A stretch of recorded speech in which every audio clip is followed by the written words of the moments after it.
Hello and welcome to today's session in Advanced Organizational Development. As we talk about change, keep in mind that change is heavily influenced by our cultural backgrounds, the way we were socialized. So I'm going to discuss some of the ideas that I have written in the Cross-Cultural Change Management textbook. Those of you who are in Fort Lauderdale, you probably can check out the copy of the book from the library here and look through it. The book was published by Lumina Press, however, it is out of print right now, but the NSU library might have a copy or two that you can skim through whenever you are on campus. Today we talk about organizational leaders, change, and culture. Change is very dynamic and obviously a constant reality in any work environment, especially in the 21st century workplace where you and I work, which is very diverse, and technology, globalization, and social media and the internet is really moving things fast. So sometimes it's very difficult to keep up with it. So in the new economy, change seems to be picking up speed in all industries and professions. So today's employees and customers are living in an environment where there's constantly a change and transitioning from one thing to the other. So the shelf life of solutions keep getting shorter and shorter, since what works today can become obsolete in just a few months, if not a few years. So where is all the change coming from in today's economy? Well, change is often coming from, or it is often caused by people, by technology, by new information, by globalization that seems to be a trend, and the speed is only picking up.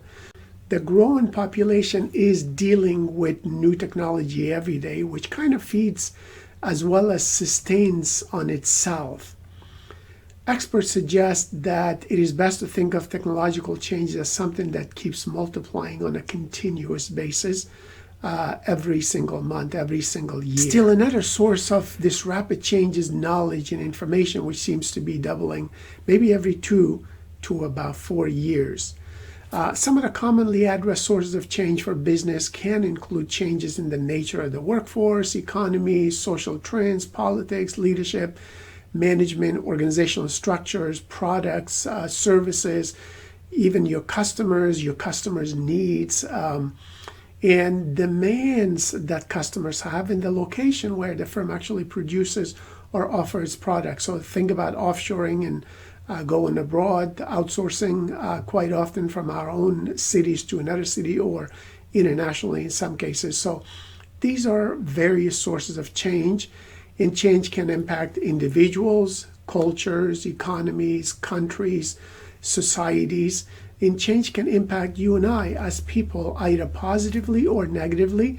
And to some extent, the impact of change is actually determined by our response to it. As a matter of fact, the former President George W. Bush once said that the American economy is moving, which is a sign of progress and development in the country. That late night, actually, Jay Leno, who used to be a late night comedian and also an actor, did mention on this issue. He says, yes, the American economy is moving all right. It is moving to China, it is moving to India, it's moving to Indonesia, it's moving to Vietnam, Mexico, and other economies. So change can be positive. The question is it positively impacting you or not? So despite the fact that we want to look at the positive side of change, we have to keep in mind that change can be very, very negative to some individuals because it requires them to change quite a bit. It may impact them negatively financially at a given time. It may cause some people to go bankrupt. So as organization development consultants, you have to be mindful that people want change, but keep in mind that the impact of change on them might be very drastic, at least at the short term. Change management is about being persistent and determined to manage change, as well as stress and conflict effectively, both in relationships that you have with people that you're consulting with or working with, but also the interpersonal conflicts that come as a result of teams, departments within the organization in all directions. So effective management of change means proactively planning, developing diverse scenarios and possibilities, and exercising your body and mind to stay in good health.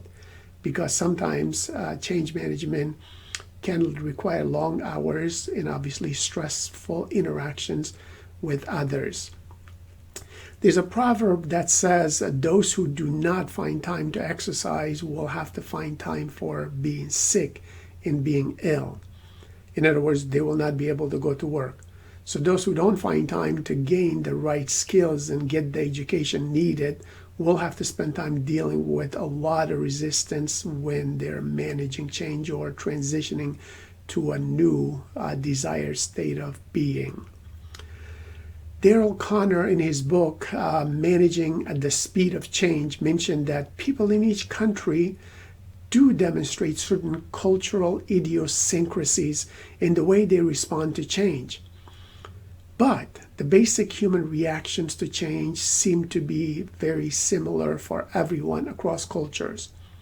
So executives who successfully implement change, regardless of their location, display many of the same basic emotions, basic behaviors, basic approaches to change, despite the fact that you might be implementing change across cultures beyond the borders of your own home country or headquarters.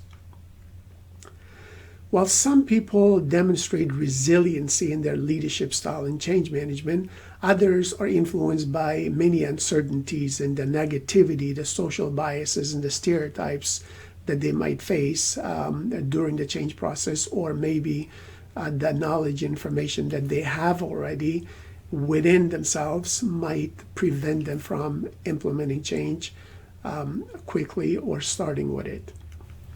Culture makes a difference. So what is culture? Culture is a way of life. It basically is the way things are done. So culture is basically the way things are done around here, right? In our cities, in our states, in our countries, or in our organizations.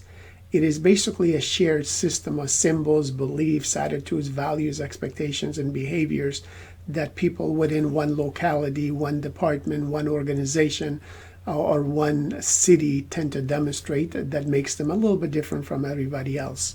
Culture conditions people's behavior towards specific norms, customs, and expectations that the organization has or the society has at a given time. Culture can be shared systems of symbols that we all tend to share with each other in a given environment. It could be shared beliefs, attitudes, values, expectations, or even our behaviors on a day-to-day, week-to-week, year-to-year basis. So cultures do change, but they change somewhat slowly and over time. We can say that one culture that is different from another culture, they both might be changing to some extent. However, they tend to change at their own pace. One function of culture is to regularize human behavior within the environment or the society that we operate in. So it kind of makes behavioral changes in responses more predictable. By understanding the culture where we are working, we can actually predict people's behavior or general patterns toward prospective dilemmas, employment practices, major changes in the work culture, in other day-to-day activities in the specific environment.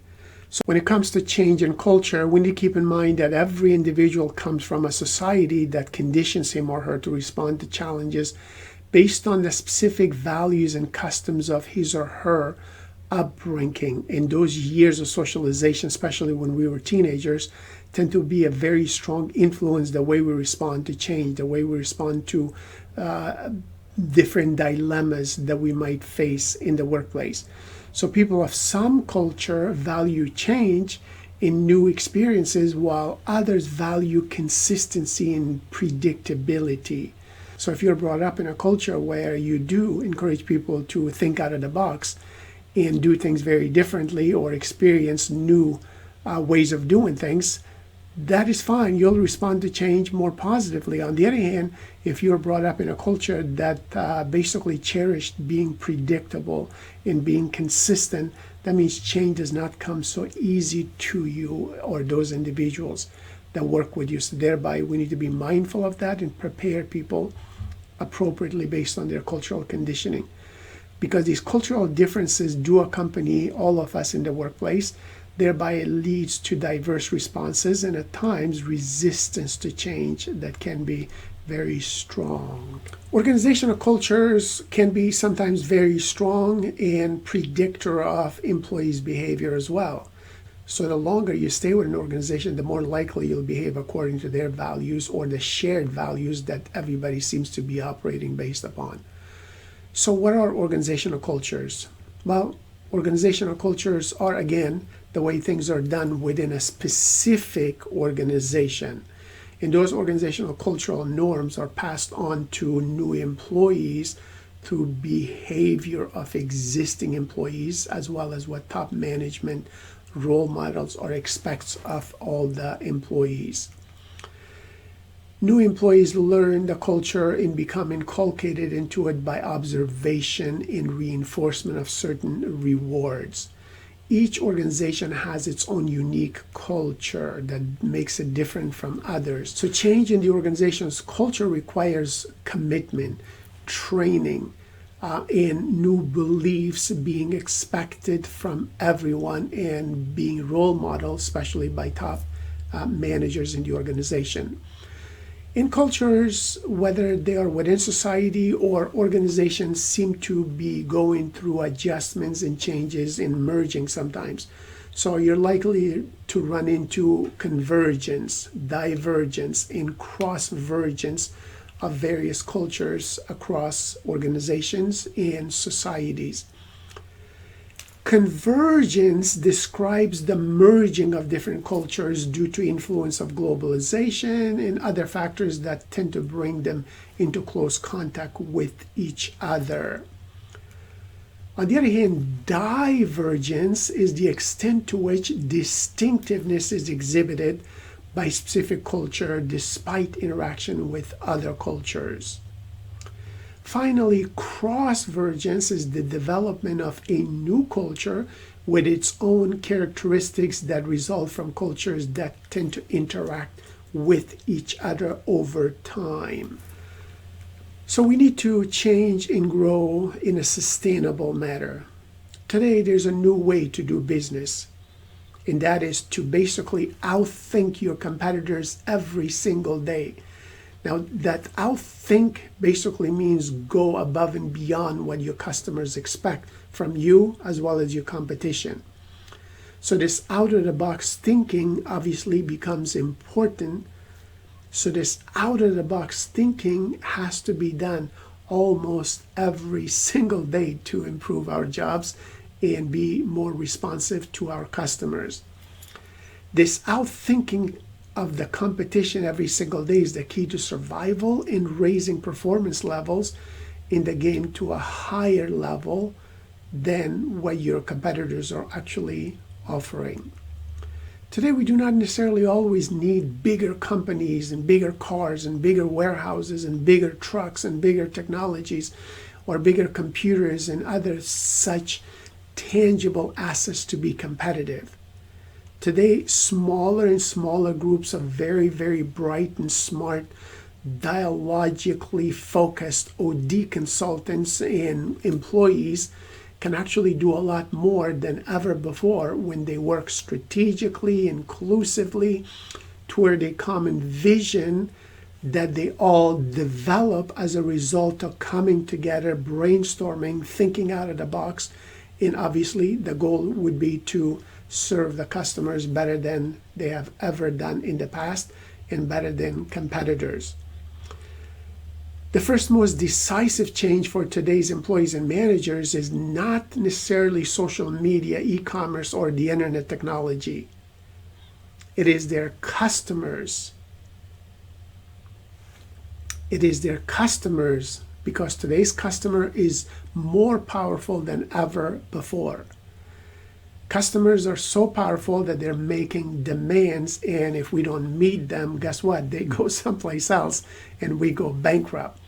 So this 21st century environment is really a good time to be a customer, and not necessarily so good to be a supplier or to be a manufacturer of a product.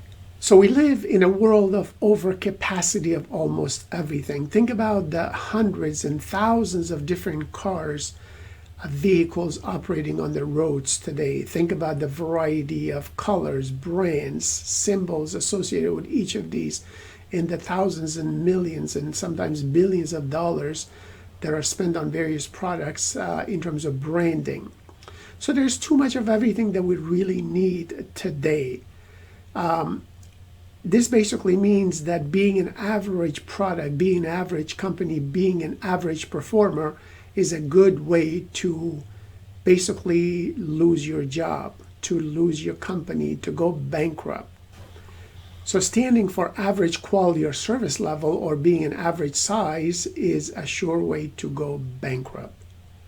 The key is to be different. Now, different is not always necessarily better, but we know that better is always different. So the goal is to be better than your competitors, thereby you automatically become different. One of the big changes today is perhaps the reinvention of work in every single industry. Think about the healthcare industry and the changes that we're going through right now. Not just because we've been dealing with the COVID-19 pandemic, but because of other changes in the healthcare industry and the illnesses, not just in the United States, but all over the world, that we are impacted by. So people have higher expectations of their work than ever before. People want challenging work, exciting work, developmental work, ethically and legally and socially responsible work that basically excites them. So for you and I as organizational development consultants and human resource professionals, it's a good time for us to learn how to meet the demands of all of our workers to retain them. Otherwise, they become disengaged, and guess what? They leave. They leave to your competitors who are able to satisfy and motivate them by offering them exciting work, challenging work, developmental work, and also by being more socially responsible and going above and beyond the laws. So we need to retain top performers in the workplace, but we also need to develop them to be critical thinkers. Critical thinking is about developing an awareness of the assumptions under which people think, act, and systematically question assumptions prior to making a decision. In order to understand critical thinking, we need to maybe take a closer look at the two terms in order to form a comprehensive understanding of the concept. Critical thinking and decision making are valuable tools for all of us as OD professionals, human resource professionals, or consultants inside, outside, or just professionals and employees in the workplace. When skillfully applied, critical thinking can benefit businesses, individuals, and countries around the globe. So it helps you and I, it helps our organizations, and it helps our nations and all of us on the planet. If we look at a dictionary, we see that the word critical basically means exercising or involving careful judgment or judicious evaluation. And the term thinking means the action of using our mind to produce thoughts. And the word thinking is marked by the use of intellect. So in other words, we're using our intellect to create certain thoughts that will help us take a specific action as a result of it. So this is where dialogic organizational development concepts can be very helpful when you're using it inclusively among your teammates in teams to produce something that nobody could come up with by themselves. Nobody could ever envision, but through hard work and inclusion, we are basically creating a solution that is better than anyone could have thought of. Now, the critical thinking part obviously should lead to effective decisions. So the dictionary tells us decision is basically a determination arrived at after consideration. In other words, it's a report of a conclusion, a summary that oftentimes we do for journal articles or textbooks. And what does the word make mean? Make is to lay out and construct, to frame or formulate in the mind, to put together from components, to execute in an appropriate manner, to conclude as to the nature or meaning of something, to carry out. Since critical thinking is important for all of us, we need to develop ourselves and our employees to be good critical thinkers and make the right decisions individually as well as collectively. Another issue to think about critically is to determine why people leave our departments, our organizations. People like Bill Taylor, who used to be one of the leaders at Fast Company, say that there are many reasons why people leave. But the most important, or the first one, is oftentimes, according to academic research and practical research, because of bad management practices and the fact that employees feel I'm not adding value or having an impact in this work environment. That would be one of the first reasons why people leave. The second is not having an impact in not getting the needed, well-deserved recognition from our colleagues.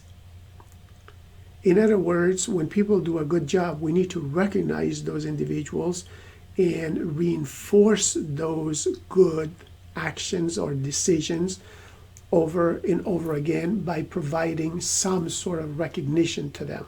Otherwise, those good actions and decisions may not get repeated. So that is a second reason why people leave the organization, because they're not getting the recognition that they deserve. A third reason why a person is leaving is because they believe they're not learning in the current work environment. In other words, they're not being prepared for future changes that they are expecting or that will impact them either in the current workplace or when they retire. So learning becomes important in retaining highly talented employees. A fourth reason is the fact that people do not like their coworkers or colleagues in the workplace. They want to have fun in every single day of work. So today, talented employees want to work with other people that they consider, that they perceive to be talented, serious, and obviously experts in their field. We want to be surrounded by other individuals who are maybe more serious, more talented than us, because that in a way encourages us to become better professionals and better experts in our fields. A fifth reason why people leave their workplace is because they do not see themselves having a sense of purpose individually or collectively within this organization. So keep in mind that people want to be associated with something that is meaningful. People want to work with companies that are considered to be ethical, socially responsible. In other words, these companies that go above and beyond the law. They make charitable contributions to good causes in the community. They make contributions to the local communities or to society in general by donating financially or by encouraging their employees to go ahead and donate their time on a weekly or monthly basis to good causes in the community. Of course, another major or big change in today's environment is the disruptive impact of various technologies such as social media, e-commerce, and the internet or the web overall on you and I as people and as employees. The best way to make sense of maybe social media, e-commerce, or the web is that it is a place for people to connect and experiment by doing business, what we consider to be e-commerce. So it's not really a new industry or a new business. It is just connecting people and businesses together locally, nationally, and internationally. The internet or the e-commerce technologies seem to be about connection and keeping up with other people, be they your friends and family members, be they people in your profession, be they people in your industry, or maybe other organizations that might be looking for the type of talent that you bring in your profession. So the internet and e-commerce technology has huge implications for all entrepreneurs, for all employees, for all managers in every society, every location, and thereby impacting human resource professionals and organizational development consultants internally and externally. People love the idea of being able to share their thoughts, their photos, their knowledge, their opinions, their views. This is why companies like Facebook, Twitter, and YouTube and other social media websites seem to be very popular, and people are making comments about the products that they buy, the foods that they eat, the places where they go. The e-commerce, social media, or internet revolution is kind of a peer-to-peer form of making connections and harnessing the power of sharing with others. So employees and managers should figure out how to use this internet technology or social media effectively and not let it run their lives necessarily. Now let us turn to talking about OD professionals being leaders. Whether you're working as an external consultant or internal consultant, chances are you want to be seen and perceived as a good leader in the organization. The question is, what is it about these great leaders and change managers that they can have such a great impact on their organizations, on their departments, yet they can maintain a good composure and stay calm for the outside world? What characteristics, what traits actually make them different from those who are not seen as extraordinary leaders? Well, good leaders or great leaders keep their colleagues focused on the future, and they do not allow them to dwell on the past for too long. Good leaders understand that people need to be anxious at times and focused on the future. Great leaders know that the past can be a source of inspiration and to continue developing new ideas for good causes, for serving people, for improving products. However, it should not be a source of imitating, replicating, and repeating things over and over again without creativity, critical thinking, or innovation. Good leaders keep their people clear on their values. Good leaders are avid and greedy learners and teachers. These are individuals who serve as coaches. They share. One of the joys of being a good leader is getting the opportunity to train people, to coach people, to teach and develop others. As trainers and coaches, we must become insatiable learners, as we do not want to obviously teach them outdated curriculums. This is why faculty members and professors at universities always conduct research and observe corporations for best practices so they can share it with their students. Of course, as human beings, we learn the most by interacting with people who are the least like us. So in other words, we need to go outside of our comfort zone to hear new ideas, different ideas that do not necessarily match our view or our paradigm. So great leaders interact with people who think and see things very differently. They extend their zone of comfort through dialogic OD processes in an inclusive manner. And keep in mind that the best way to mobilize people is to change oneself first and continuously learn. Great leaders exude real personal strength and demonstrate genuine intellectual humility. A leader's job is not to be the smartest person in the department, in the room, or in the organization, but rather they understand that the job is to have the smartest people in the room with you, in the company, to effectively, to ethically, and to responsibly deal with very complex problems that you all will be facing. Great leaders empower all employees, all professionals and experts in different fields to see things from different views, different paradigms, from different perspectives. Great leaders focus on sustainability and helping their people to stay in the game for the long haul. Great leaders understand that people should not lose themselves and their lives in their work life. There should be a good personal life as well. And great leaders know that people's personal and professional lives must be balanced. Great leaders learn from experience and from history. Overall, remember that today is actually the history of tomorrow or the future.